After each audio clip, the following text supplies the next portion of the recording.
میخواستم یه دلنوشته کوتاهی رو تقدیم استاد بزرگوارم خانم شادی فتحی کنم. اگرچه حق مطلب را ادا نخواهم کرد، اما امیدوارم ذره از مکنونات قلبی خودم را بتونم انتقال بدم. سالهای مدیدی بود که به دنبال عشق درونم کوچه به کوچه، شهر به شهر، همچون شبحی سرگردان میگشتم. چه روزهایی که به سختی جان کندن در پی یافتن قرار دلم گشتم، ولی دریغ و درد هر چه بیشتر گشتم کمتر یافتم. من در تمامی این سالها تنها به دنبال نشانه‌ای از گمشده جانم. از گمشده جانم هر سبویی را سر کشیدم، هر سختی را به جان خریدم. اما افسوس، جز خستگی چیزی عایدم نشد. بارها امیدم ناامید، قرارم بیقرار شد، ولی اما پاهایم سست نشد، تا اینکه دیدمت. چه خوش روزی بود، چه بختی بود که آن روز با من یار شد. سالها انتظار برای این لحظه و حالا درست در مقابلم بودی. با هر نوایت ساز دلم کوب شد، با هر نغمه‌ات کام دلم شیری.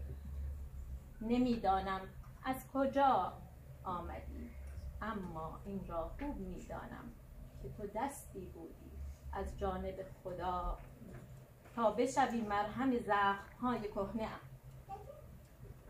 تو با سر انگشتانت مرا بردی به تلخی زهرآگین سالهای ناکامیم و به من چشاندی شراب ناب خوشگوار وصال را.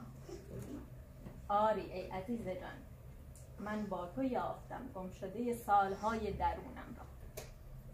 اگرچه دیر، اما امروز به جان دارمت. مهربان ای همه خوبی، ای تویی که وجودت عشق، روحت بزرگ، مرامت بسیار، کلامت نافذ. بمان و همچون خورشید تابان بر سرسرای وجودمان بتاب، تا جانمان از سرچشمه دانشت سیراب شود و چراغ دلمان به پشتوانه بودنت روشن بماند. و حالا به رسم معرفت و دوستی میخوام هدیه‌ای رو تقدیم کنم به وجود نازنینت. اما همینجا جا داره از استاد ارجمندم جناب آقای شهرزاد حضرتی که امروز خیلی خیلی جاشون خالیه، که همیشه صبورانه کنار من بودن و من رو خالصانه یاری کردن، تشکر ویژه‌ای کنم. و همینطور از تمام عزیزانی که تا به امروز کنار ما بودن و به هر نحوی که تونستن ما رو حمایت کردن. و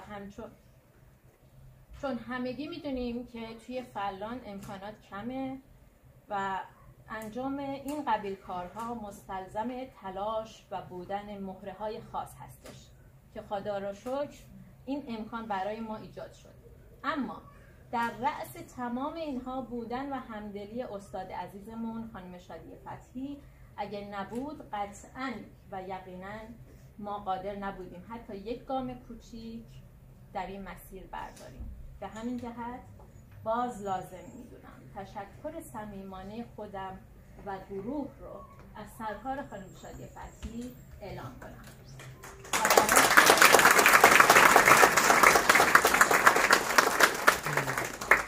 و براشون آرزوی سلامتی و شادکامی دارم. و در آخر تشکر میکنم از شهرداری شهر رایسیو که این مکان رو در اختیار ما قرار دادن.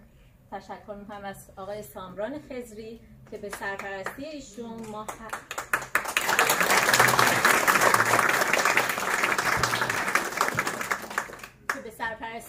ما هر سه شنبه در سالن کتابخونه واریسوا کنار هم جمع میشیم و ازشون درس میگیریم.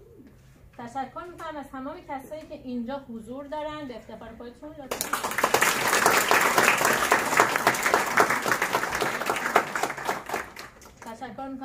مهدی عزیز، فرزانه، شیوای عزیزم،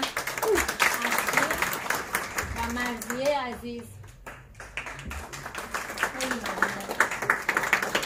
از خودتون خواهش میکنم که اون پارچه رو بردارم. من در جریان کتاب نبودم، ببخشید.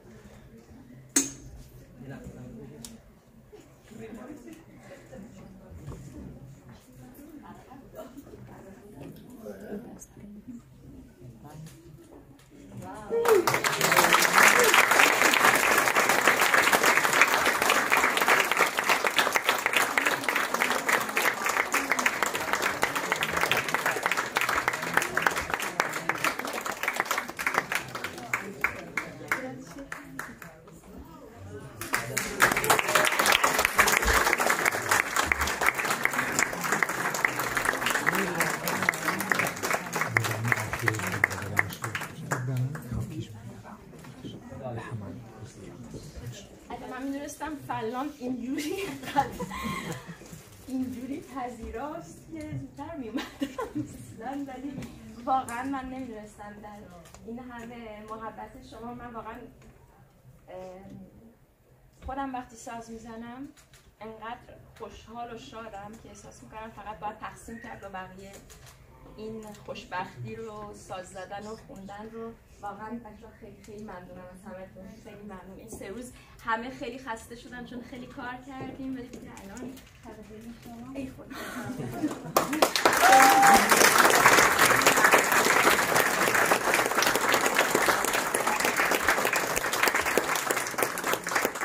حالا فکر کنم با یکم ساز تموم کنیم، نه؟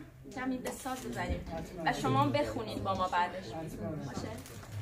خیلی ممنونم. نفسه آبا پاستی خوبه تا ایستاد تو هم بخیر راحت فیلم بگیرن، رسم بگیرن. من میتونم الان عکس بگیرم.